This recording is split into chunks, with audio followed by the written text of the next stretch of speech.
الحمد للہ وحدہ والصلاة والسلام علی من لا نبی بعدہ اما بعد اعوذ باللہ من الشیطان الرجیم بسم اللہ الرحمن الرحیم ان هذا القرآن یہدی للتی ہی اقوم صدق اللہ العظیم۔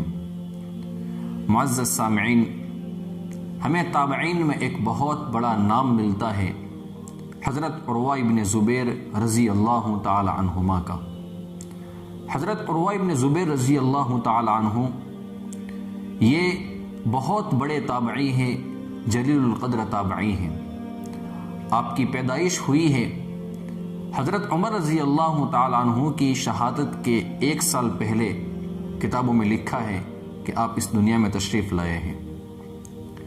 حضرت عروہ بن زبیر رضی اللہ تعالی عنہما کا ایک بہت درد بھرا واقعہ میں آپ کی خدمت میں پیش کروں گا، لیکن اس سے پہلے حضرت عروہ بن زبیر رضی اللہ تعالی عنہما کون ہیں، آپ کی صفات کیا تھی، اس کے متعلق چند باتیں آپ کی خدمت میں پیش کرتا ہوں۔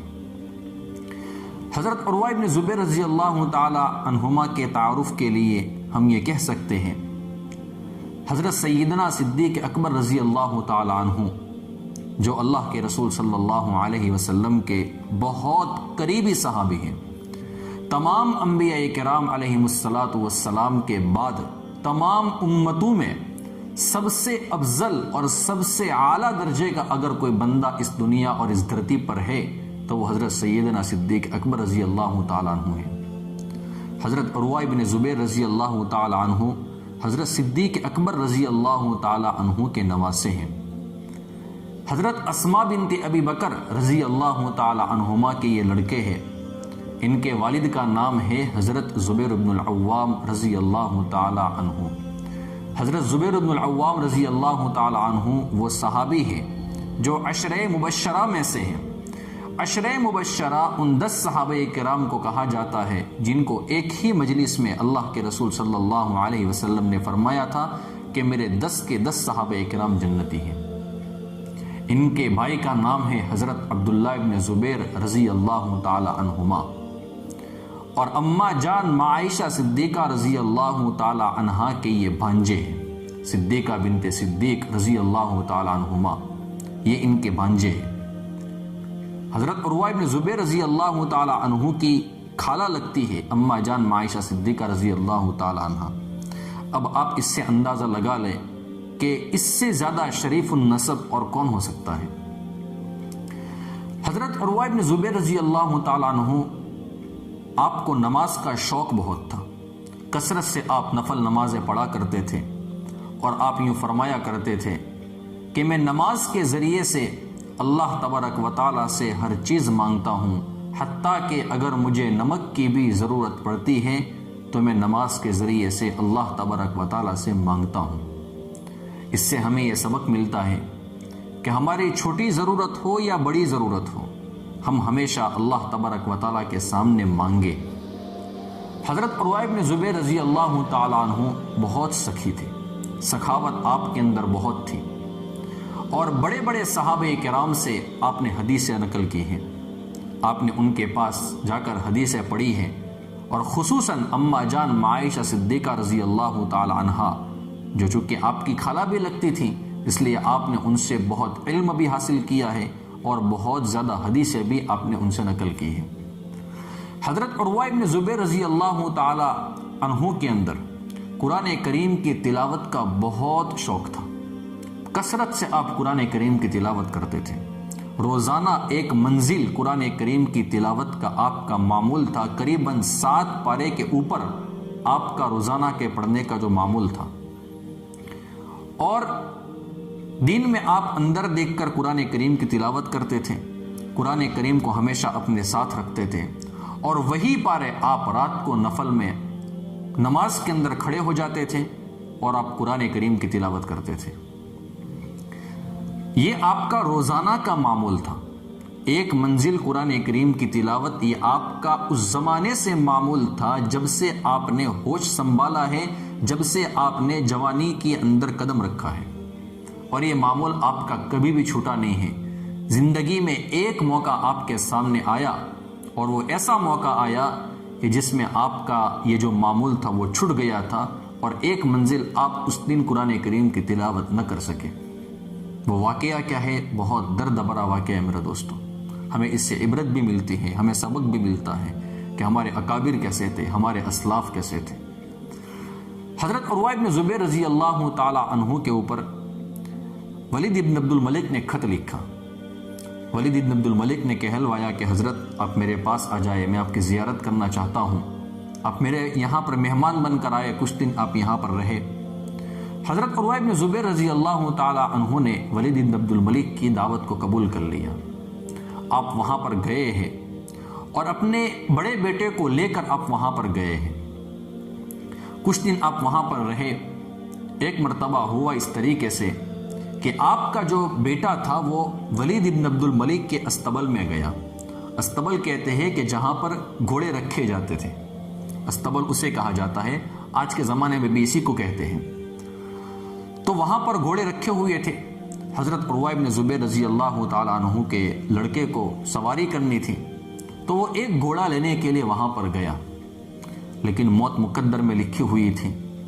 واقعہ کچھ اس طریقے سے ہوا کہ وہاں پر ایک گھوڑے نے حضرت عروہ بن زبیر رضی اللہ تعالیٰ عنہ کے لڑکے کو لات مار دی، اور آپ کے لڑکے کو یہ زخم اتنا گہرا آ گیا کہ وہ موت کا سبب بن گیا۔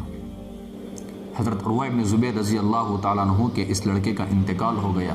آپ بہت غمگین تھے، سارے لوگ وہاں پر غمگین تھے، خود ولید ابن عبد الملک بہت غمگین تھا۔ ابھی یہ غم تازہ ہی تھا، ابھی یہ غم نکلا ہی نہیں تھا سینے سے۔ ایک اور مصیبت حضرت عروہ بن زبیر رضی اللہ تعالیٰ عنہما کے اوپر آ گئی۔ وہ کیا تھی کہ حضرت عروہ بن زبیر رضی اللہ تعالیٰ عنہ کے پاؤں میں ایک پھوڑا نکل آیا۔ وہ پھوڑا اندر سے سڑنے لگا، پورے پاؤں کے اوپر ورم آ گیا، پنڈلی میں وہ پھوڑا ہو گیا تھا، اندر سے سڑنا شروع ہو گیا اور وہ اندر سے گوشت کو کھا رہا تھا۔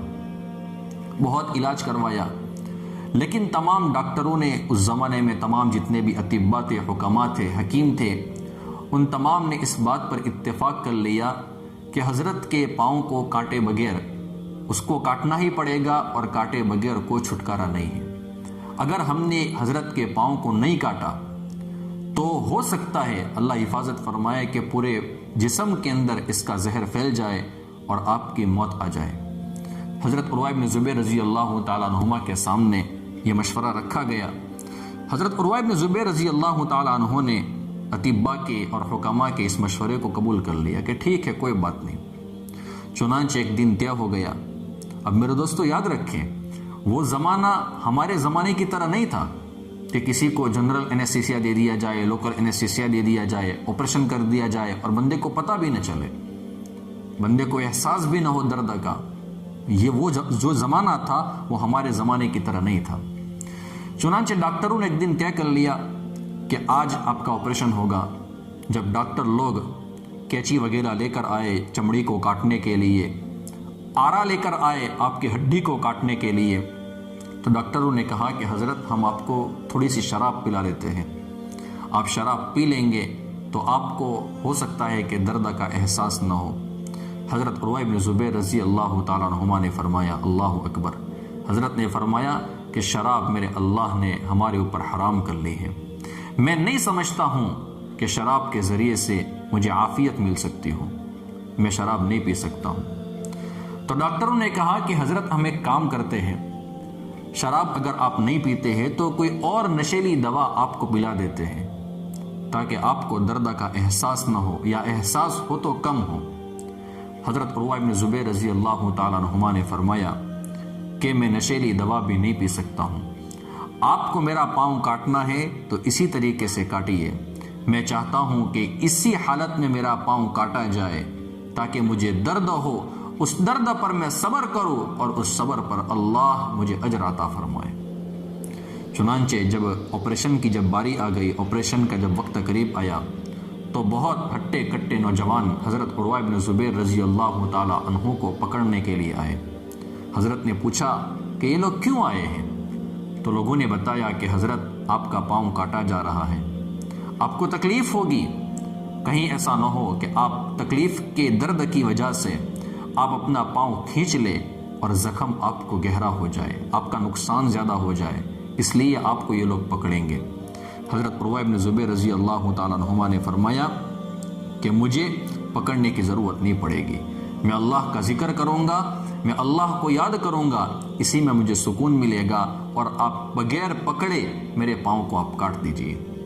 چنانچہ ڈاکٹروں نے، اطباء نے، حکماء نے آپ کی جو چمڑی تھی پنڈلی کی، اس کو پہلے کینچی سے کاٹا۔ آپ ایسے ہی بالکل بیٹھے ہوئے ہیں، آرے کے ذریعے سے تازہ جسم کے اوپر، میرے دوستو، تازہ جسم کے اوپر حضرت عروہ بن زبیر رضی اللہ تعالیٰ عنہ کی جو پنڈلی تھی اس کو کاٹا گیا آرے کے ذریعے سے، اور حضرت عروہ بن زبیر رضی اللہ تعالیٰ عنہ کی زبان پر مسلسل یہ الفاظ تھے، لا الہ الا اللہ واللہ اکبر، لا الہ الا اللہ واللہ اکبر، لا الہ الا اللہ واللہ اکبر۔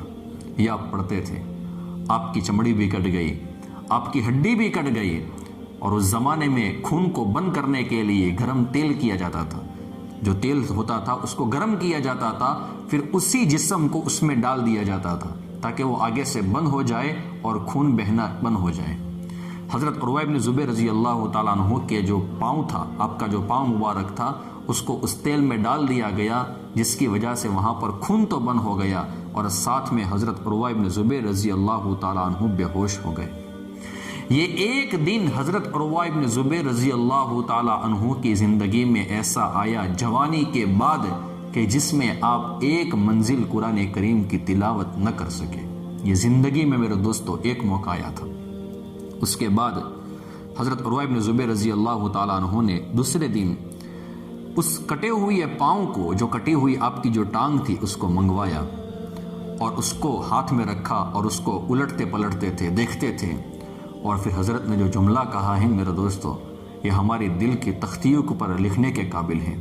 حضرت نے فرمایا، خدا کی قسم، اس پاؤں کے ذریعے سے میں رات کی تنہائی کے اندر مسجد میں گیا ہوں، اللہ کے سامنے رویا ہوں۔ پھر فرمایا، اللہ تبارک و تعالی جانتا ہے، میرا رب جانتا ہے کہ میں نے اس پاؤں کے اوپر چل کر کبھی بھی میں اس پاؤں کے ذریعے سے کسی حرام کام کی طرف نہیں گیا ہوں۔